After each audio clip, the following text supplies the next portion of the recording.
C'est en plein cœur d'un scandale présumé que l'ex-directeur général de l'Office national de l'assainissement du Sénégal, Lansana Gagny Sakho, est nommé.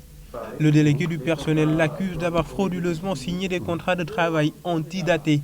Ce, bien après avoir été limogé de son poste de directeur général quelques jours auparavant. Le 11, des gens se sont débarqués ici, possédant des contrats à durée déterminée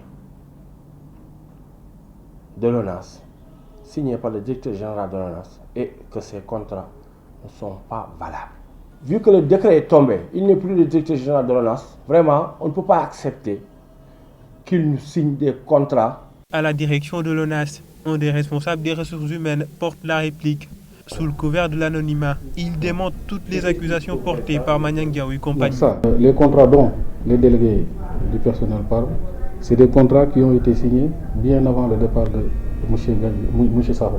Dans les procédures, on te dit que le travailleur doit avoir son contrat bien avant sa prise de service.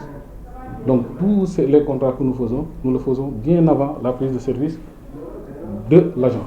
Mais le délégué du personnel est catégorique, brandissant même des documents en guise de preuve.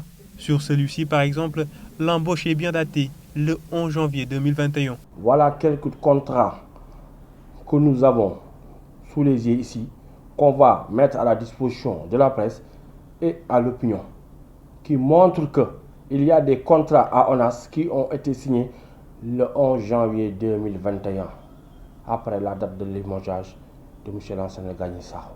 Lansana Gagny Sakho est-il alors responsable des accusations qui pèsent sur lui?